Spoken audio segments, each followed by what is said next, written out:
IGMC के 200 के लगभग सफाई, वार्ड अटेंडेंट्स, सुरक्षा कर्मी, स्टाफ नर्सों, डाटा एंट्री ऑपरेटरों, मेस कुकों व हेल्परों, लैब टेक्नीशियंस व अन्य कोविड कर्मियों तथा 24 सुरक्षा कर्मियों को नौकरी से बाहर रखने के मुद्दे पर मजदूर संगठन सीटू के सैकड़ों कार्यकर्ताओं ने शिमला के ऐतिहासिक रिज मैदान में महात्मा गांधी की प्रतिमा के नीचे मुंह पर काली पट्टियां बांधकर जोरदार मौन प्रदर्शन करके धारा 144 तोड़ दी। मजदूर अब आक्रोशित हो गए हैं व उन्होंने आर पार की लड़ाई का ऐलान किया है।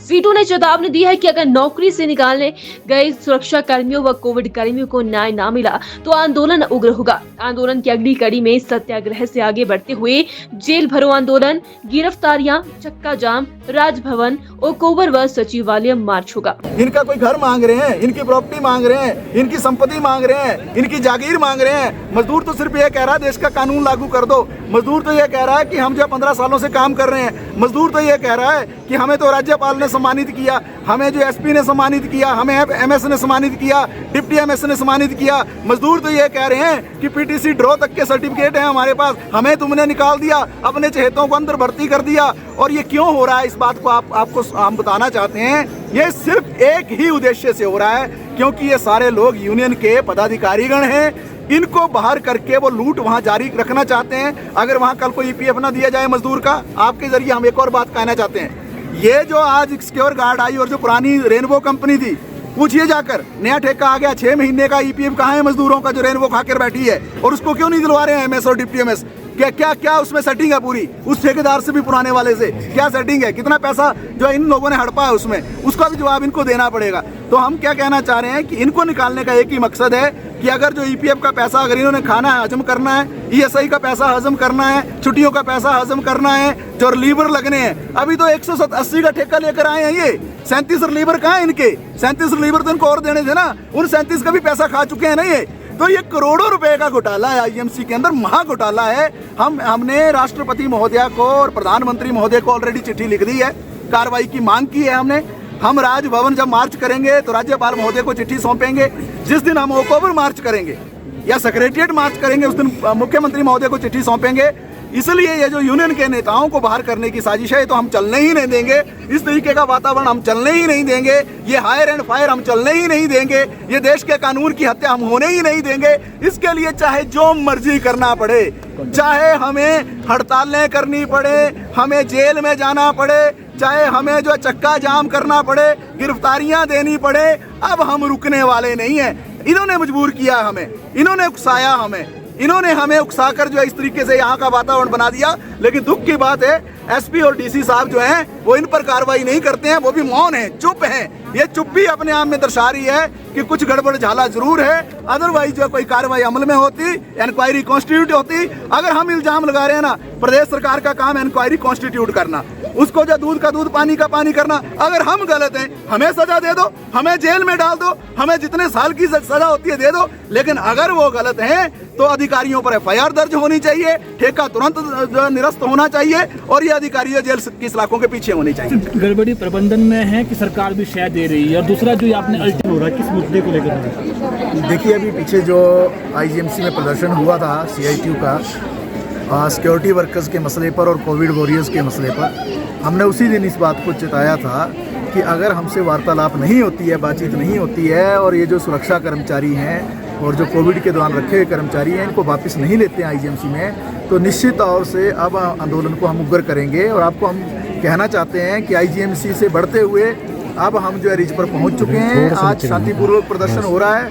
हमने एसपी और डीसी साहब को भी इस बात को स्पष्ट कर दिया है कि ये सत्याग्रह का आंदोलन लंबे समय नहीं चलेगा। आज के बाद जो भी प्रदर्शन होगा, मान के चलिए उग्र ही होगा, इससे बड़ा ही होगा। 2016 की तर्ज पर गिरफ्तारियां भी होंगी, जेल भरो भी होगा, चक्का जाम भी होगा, राजभवन मार्च भी होगा, सचिवालय मार्च भी होगा, ओकोवर मार्च भी होगा।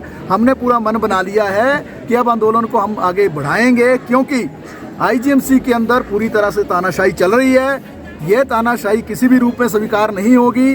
वहाँ पर जिस कंपनी को बुलाया गया, हमने आपके बीच में जो है पूरा टेंडर जो है प्रस्तुत किया था, दिखाया था। उसमें ये टेंडर ही अपने आप में जो घोटाला है, महा घोटाला है।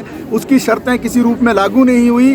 जो इवैल्यूएशन होनी थी, जो बिडिंग इवैल्यूएशन थी, उसमें 70 में से 0 नंबर इनको मिले। ये तो कैपेबल ही नहीं थे, ये तो अप्लाई ही नहीं कर सकते थे, इनको तो ये ठेका मिल ही नहीं सकता था। चलो वो किया आपने, एक घोटाला कर दिया, इन्होंने आंखों में पट्टियां बांध ली अधिकारियों ने। उसके बाद क्या किया, आज तक ड्रेस नहीं दी।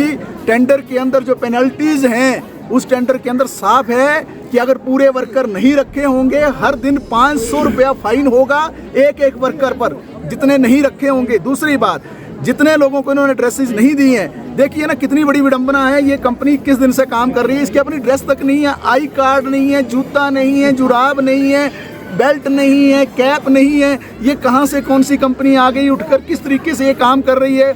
और इस कंपनी के पीछे जो लोग खड़े हो गए आज, आईजीएमसी का प्रबंधन, ये पूरी तरह से इस घोटाले में संलिप्त हैं। उस पेनल्टी में ये भी साफ लिखा है कि अगर वर्दी नहीं होगी और आई कार्ड नहीं होगा, 200 रुपया एक दिन का फाइन होगा।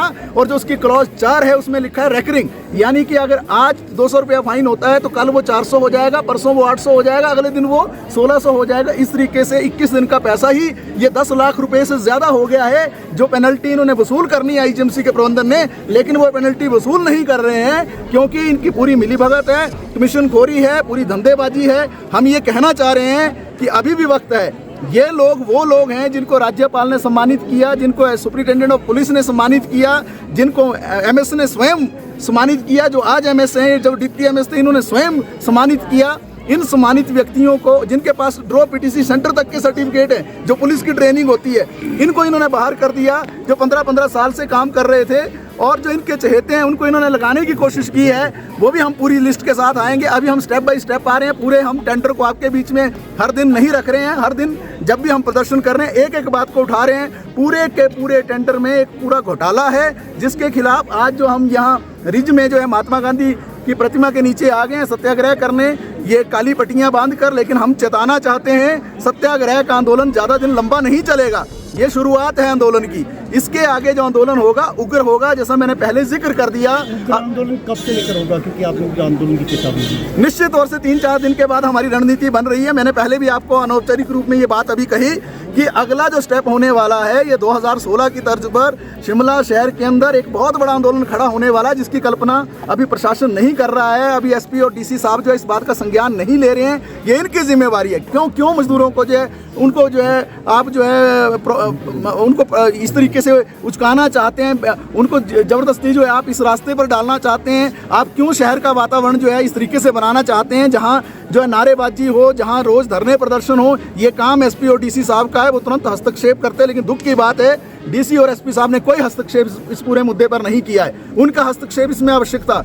जो कल मुख्यमंत्री महोदय से भी मिले ये लोग, वहाँ भी मुख्यमंत्री महोदय ने आश्वासन दिया है कि इनको जो है लिया जाए ड्यूटियों पर। क्योंकि मुद्दा क्या है, आज जो जितने वर्कर्स हैं, उन वर्कर्स को रोजगार पर लौटना ही है। क्योंकि देश का कानून जो है 1947 का, उसकी धारा 25 जो है वो स्पष्ट करती है कि जब भी जो है नए किस्म का काम आएगा, पुराने किस्म के जो वर्कर्स हैं, पुराने जो लोग हैं, उनको ही मौका मिलेगा। अगर उनसे जगह बच जाती है तो नए लोग आएंगे। लेकिन यहाँ तो यहाँ पूरा जो धंधेबाजी चल रही है, धांधलेबाजी चल रही है, कमीशनखोरी चल रही है, पैसे का लेन देन हो रहा है, पूरा एक गड़बड़ जाला चल रहा है। जहाँ पुराने लोगों को निकाल कर क्यों निकाला, इनको मैं ये बात स्पष्ट करना चाहता हूँ। ये सारे लोग जो हैं, जो 1926 का ट्रेड यूनियन का कानून है, उसके तहत यूनियन के पदाधिकारी हैं। इनको मालूम है कि ठेकेदार या प्रबंधन ईपीएफ में कहाँ गड़बड़ी करता है, ईएसआई में कहाँ गड़बड़ी करता है, ज़्यादा काम लेने पर ओवर टाइम में क्या गड़बड़ी होती है, बोनस का गड़बड़ी किस रूप में होती है, छुट्टियों की गड़बड़ी किस रूप में होती है। तो लाखों रुपया जो इस तरीके से हड़पते हैं ठेकेदार और प्रबंधन जो आईजीएमसी के मिलकर, उसका ये पूरा जो पटाक्षेप कर देंगे, उसको ये लागू नहीं होने देंगे।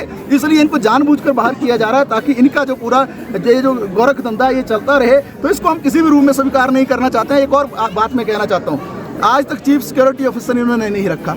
क्या कहता है टेंडर कहता है चीफ सिक्योरिटी होगा कैप्टन रैंक का अधिकारी, जो फौज का कोई रिटायर, या उसका जो सिक्योरिटी ऑफिसर होगा वो होगा इंस्पेक्टर रैंक का पैरामिलिट्री फोर्स का। लेकिन ना सिक्योरिटी ऑफिसर रखा, ना चीफ सिक्योरिटी ऑफिसर रखा। जो सुपरवाइजर रखे वो भी स्पष्ट है कि उनका क्या क्वालिफिकेशन होनी चाहिए, जेसीयू रैंक की होनी चाहिए। एक भी नहीं है, रखा ही एक है। सुपरवाइजर 5 रखने थे, 5 सुपरवाइजर का 1 लाख रुपया खा गए, 40,000 रुपया सिक्योरिटी ऑफिसर का खा गए, 50,000 रुपया चीफ सिक्योरिटी ऑफिसर का खा गए, 2 लाख रुपया तो हर महीने का यही खा गई है।